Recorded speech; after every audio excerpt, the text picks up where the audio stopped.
नमस्कार।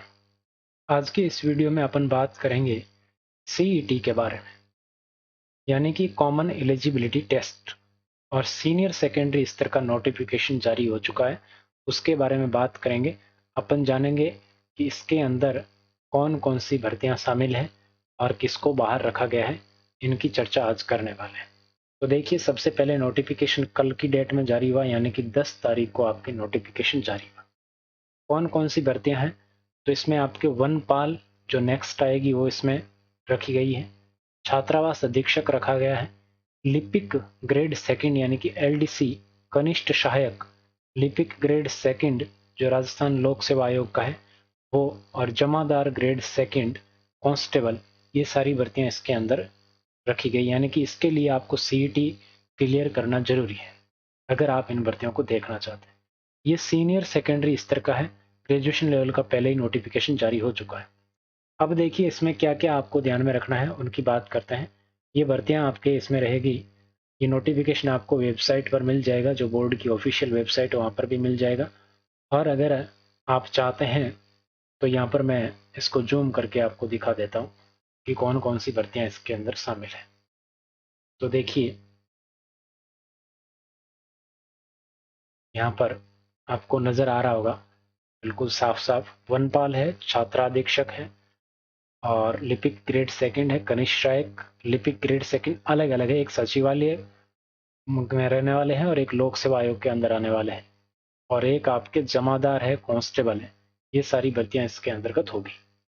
ठीक, अब देखिए आगे बढ़ते हैं, इसकी प्रक्रिया को जानते हैं।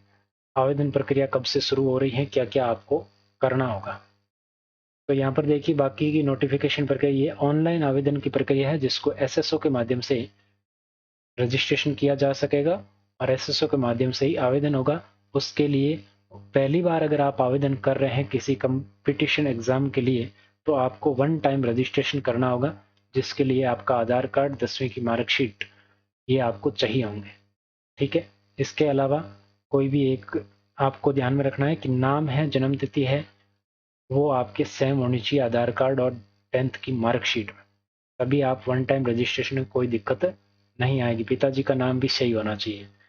अब देखिए, वन टाइम रजिस्ट्रेशन करने के बाद में आपको एसएसओ आईडी से लॉगिन करना है, और रिक्रूटमेंट पोर्टल है उसके अंतर्गत आपको क्लिक करके आवेदन करना है। ठीक है, ये तो है आवेदन की प्रक्रिया। कोई दिक्कत आपको नहीं आएगी, शायद यहाँ तक ई मित्रों के माध्यम से करवाएं तो कोई दिक्कत आपको नहीं आएगी। स्वयं के स्तर पर करना चाहते हैं तो कर सकते हैं। और आवेदन शुल्क की बात करते हैं, कितनी फीस है। सामान्य और क्रीमी लेयर के जो ओबीसी के हैं उनको तो आपके 450 रुपये देने पड़ेंगे, और अगर आप नॉन क्रीमी लेयर हैं और आर्थिक रूप से कमजोर यानी कि ईडब्ल्यूएस में आते हैं तो आपको 350 रुपये है। और समस्त विशेष योग्य जन और अनुसूचित जाति जनजाति के लिए 250 रुपये है। और जिनकी आय 2.5 लाख रुपए से कम है वार्षिक आय, उनके भी 250 रुपये, आपके 250 रुपये। फीस किसी प्रकार की रिफंड यहाँ पर नहीं होती। अब देखिए, यहाँ पर आपको क्या क्या होना चाहिए। क्वालिफिकेशन के बारे में बात करते हैं, तो अगर आप वन विभाग की कोई भी भर्ती देखना चाहते हैं वनपाल की, तो उसमें आपके सीनियर सेकेंडरी होनी चाहिए राजस्थान माध्यमिक शिक्षा बोर्ड अजमेर से, या फिर केंद्रीय माध्यमिक शिक्षा बोर्ड अध्ययन जो है आपके सीबीएसई वाला, उससे आपके सीनियर सेकेंडरी या इसके लेवल की कोई भी एग्जाम है वो उत्तीर्ण होनी चाहिए। छात्रावास अधीक्षक के लिए भी आपको मान्यता प्राप्त बोर्ड से सीनियर सेकेंडरी होनी चाहिए या उसके लेवल की। उसके साथ में एक आपको क्या चाहिए, भारत सरकार के इलेक्ट्रॉनिक्स विभाग, डिपार्टमेंट इलेक्ट्रॉनिक्स एजुकेशन या कोपा है, या फिर आपके जो आरएससीआईटी वाला है, इसका कोई भी एक सर्टिफिकेट होना चाहिए कंप्यूटर के अंदर। ठीक है, एक तो आपके सीनियर सेकेंडरी और एक कंप्यूटर के अंदर सर्टिफिकेट होना चाहिए। किस किस में? छात्रावास अधीक्षक में होना चाहिए, लिपिक यानी कि एलडीसी में होना चाहिए, कनिष्ठ सहायक वगैरह में, इनमें भी होना चाहिए। उम्र सबकी 18 से 40 है, और आरक्षण के नियमानुसार सबको छूट जितनी मिलती है उतनी मिलेगी। अब देखिए, जमादार के लिए क्या योग्यता है, तो इसमें आपके सीनियर सेकेंडरी या उसके समतुल्य कोई भी एग्जाम उत्तीर्ण होना चाहिए। सीनियर सेकेंडरी मतलब 12th पास के लिए है तो 12th पास होनी ही चाहिए। और जो एलडीसी है, इनके अंतर्गत आपको ध्यान में रखना है कि आपके पास आरएससीआईटी का सर्टिफिकेट होना चाहिए, या इसके अलावा कोई भी कंप्यूटर का सर्टिफिकेट है जिससे ये साबित होता हो कि आपके कंप्यूटर के संबंध में जानकारी है, तो वो आपके चल जाएगा इसमें। और इसमें आयु मैंने आपको बता ही दिया। अब देखिए यहाँ पर जो छूट है वो नियमानुसार यहाँ पर मिलेगी, उसको देखने की जरूरत ही नहीं है, जो हमेशा से मिलती आई। आवेदन कब से स्टार्ट हो रहे हैं? 12/10 से स्टार्ट हो रहे हैं, यानी कि 12 अक्टूबर से आवेदन स्टार्ट हो रहे हैं और 11 नवंबर तक आवेदन आप कर सकते हैं। ठीक है, ये आपको ध्यान में रखना है। स्वयं के स्तर पर कर सकते हैं, ई मित्र के माध्यम से कर सकते हैं, कहीं पर भी जहाँ पर कियोस्क वगैरह होते हैं ई मित्र वाले, वहां से कर सकते हैं। परीक्षा का आयोजन से संबंधित डेट भी यहाँ पर दी गई है।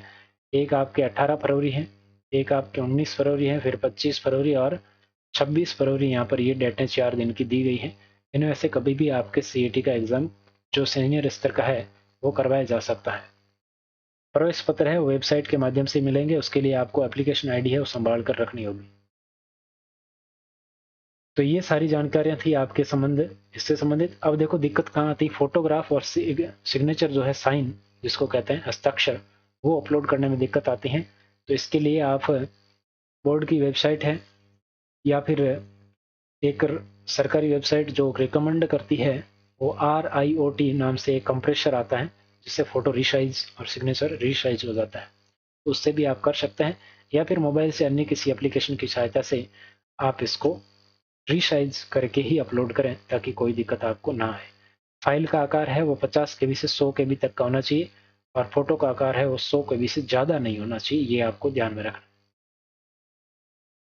ठीक है, और फोटो में क्या होना चाहिए, किसी प्रकार से चेहरा है वो ढका हुआ नहीं होना चाहिए, एकदम स्पष्ट फोटो होनी चाहिए। जैसी आप 10वीं 12वीं में लगाते हैं वैसी आप लगा सकते हैं। 6 माह से ज़्यादा पुरानी फोटो आपको नहीं लगानी है और स्वयं मोबाइल के अंदर एडिट करके कोई फोटो ना लगाएं। एडिट मतलब कलर वगैरह जो है वो एडिट ना करें, बाकी आप पिक्सल एडिट कर सकते हैं। सिग्नेचर में आपको ध्यान में रखना है कि 50 KB तक का ही होना चाहिए, वो 50 से 100 KB तक का फोटो सिग्नेचर है वो 20 से 50 KB तक का ही होना चाहिए। तो ये आप इसके अंतर्गत रिसाइज कर सकते हैं। संशोधन है वो आपके ऑप्शन दिया जा सकता है, लेकिन आप ध्यान रखें कि OTR में आप किसी प्रकार का संशोधन नहीं होता है, उसके अंतर्गत फीस लगती है, फिर लफड़ा रहता है। तो इससे अच्छा है कि आप एक एक अक्षर को है वो ध्यान से भरें ताकि कोई दिक्कत ना आए। इसमें आपके सिलेबस की बात करते हैं तो सिलेबस ये है, इसके लिए मैं अलग से भी वीडियो बना दूंगा और ये सिलेबस आप देख सकते हैं। राजस्थान इतिहास, कला, संस्कृति, साहित्य, परंपरा, विरासत, भारत एवं राजस्थान का भूगोल है। राजस्थान पर विशेष बल के साथ भारतीय राजनीतिक व्यवस्था है। राजस्थान की अर्थव्यवस्था है। दैनिक विज्ञान एवरीडे साइंस है। रीजनिंग इसके अंतर्गत है। मानसिक योग्यता जिसको तार्किक विवेचन कहते हैं। सामान्य हिंदी और इंग्लिश यहाँ पर है। कंप्यूटर का ज्ञान यहाँ से है पूछा जाएगा। करंट अफेयर यहाँ पर पूछा जाएगा। प्लस पॉइंट ये है कि यहाँ पर किसी प्रकार की नेगेटिव मार्किंग नहीं होगी और सभी प्रश्न है वो 12th लेवल के यहाँ पर पूछे जाएंगे। 150 यहाँ पर प्रश्न होंगे, 300 नंबर का होगा, यानी कि प्रत्येक प्रश्न है वो 2 नंबर का होगा। 3 घंटे का आपको समय दिया जाएगा। तो आज की इस वीडियो में बस इतना ही, मिलते हैं नेक्स्ट वीडियो में। Thank you so much.